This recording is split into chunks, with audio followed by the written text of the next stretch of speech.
Meus queridos alunos e alunas, sejam bem-vindos a mais uma aula de Noções de Direito. Eu sou o professor Hugo Novato Mundim e hoje vamos continuar nossa disciplina falando sobre direito civil, especificamente dos bens. E para falar sobre os bens, necessariamente nós vamos ter que falar sobre a classificação dos bens. Os bens eles são subdivididos entre várias espécies e nós vamos, ao longo desse nosso curso, estudar quais são essas espécies. Lembrando que você pode sempre pausar esse vídeo para fazer as suas anotações.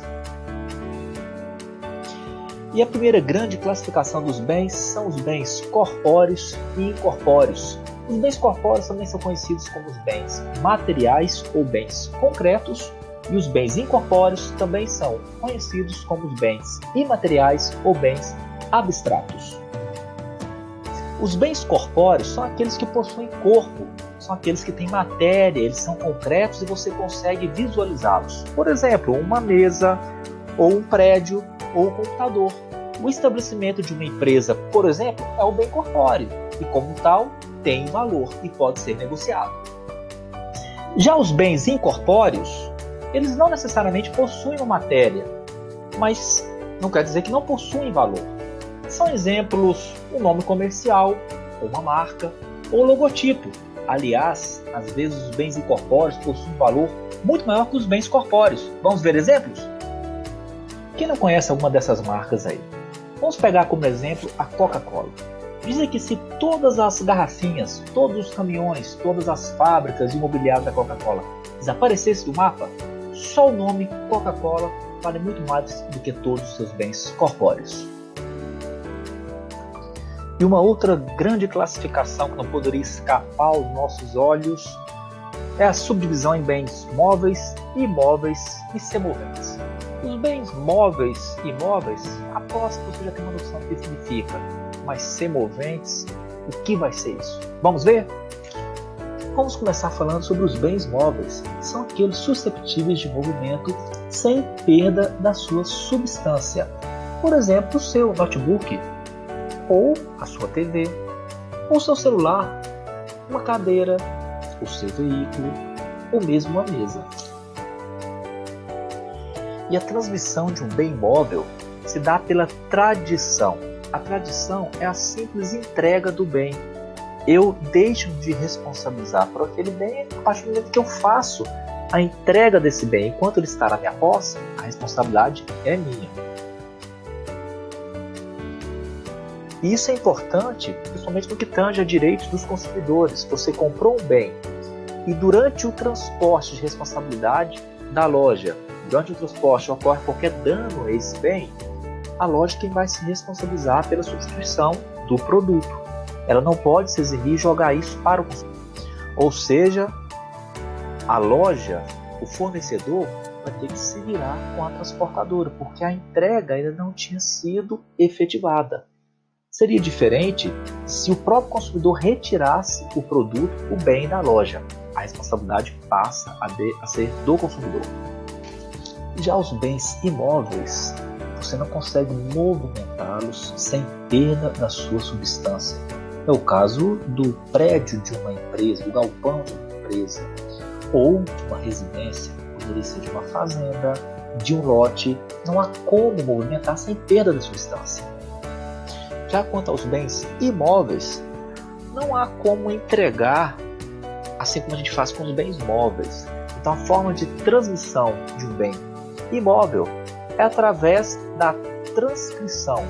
A transcrição é o registro do imóvel no cartório. Comprou um imóvel, então, seja um lote, um apartamento, uma casa, enfim, faça a transcrição.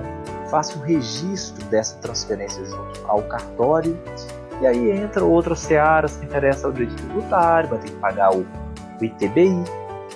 O ITBI, que é o Imposto de Transmissão de Bens Imóveis, é um imposto municipal. Isso vai ser matéria de direito tributário, vocês irão estudar tanto no curso de administração quanto no curso de ciências contábeis. Já os semoventes, bem, são os animais. têm valor e podem ser comercializados e, portanto, são considerados bens.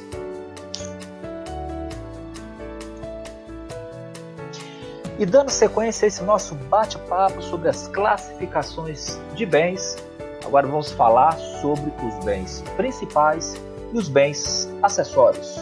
Vamos voltar agora à nossa tela branca.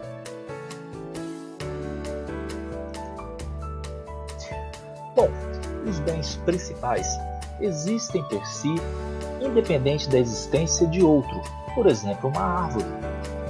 Já os bens acessórios dependem do principal e não existem sem esses, como são os frutos.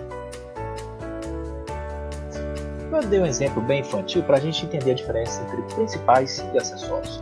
Porém, nós poderíamos substituir essa árvore por um empréstimo, enquanto os acessórios seriam os juros. Não há juros sem ter uma dívida, sem ter um empréstimo.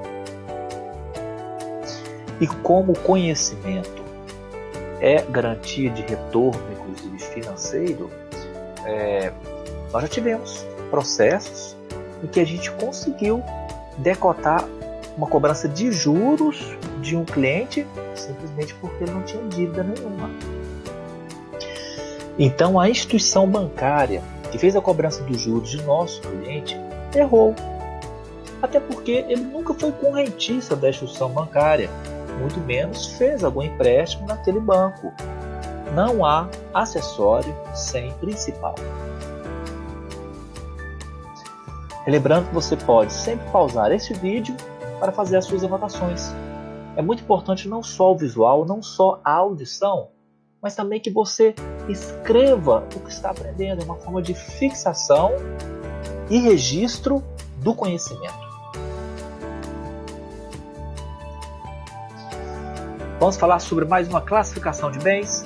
Já conversamos sobre bens corpóreos e incorpóreos, bens móveis, imóveis e semoventes, bens principais e acessórios. E agora vamos falar sobre os bens divisíveis e bens indivisíveis. Os bens divisíveis podem ser partilhados, divididos, sem perda da sua natureza. Como exemplo, uma grande fazenda que pode ser subdividida em outras, ou um pedaço de bolo, que continua sendo bolo, de pizza, ou lote urbano grande, que pode ser subdividido em vários lotes. Já os bens indivisíveis não podem ser partilhados, divididos, sem perda da sua natureza. Como exemplo, um carro ou apartamento. Você terá peças de um carro, mas não terá um carro. Um apartamento é outro bem que é indivisível, que é como se dividir um apartamento. Curioso perceber que, às vezes, um bem que pode ser um bem divisível, como a fazenda, dependendo da lei, pode dar uma conotação de que ele é um bem indivisível. Por exemplo, quando ele está no seu módulo rural mínimo, ele não vai poder ser dividido.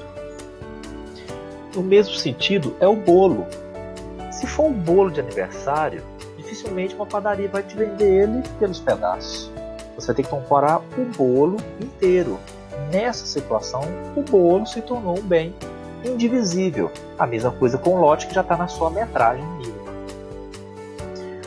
Então vejam vocês, meus caros alunos e alunas, que dependendo da destinação dada pela lei ou pelo proprietário, o bem pode se tornar indivisível. Em outras situações, ele seria facilmente um bem divisível.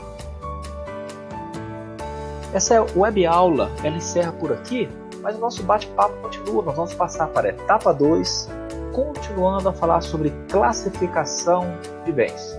Te espero no próximo vídeo.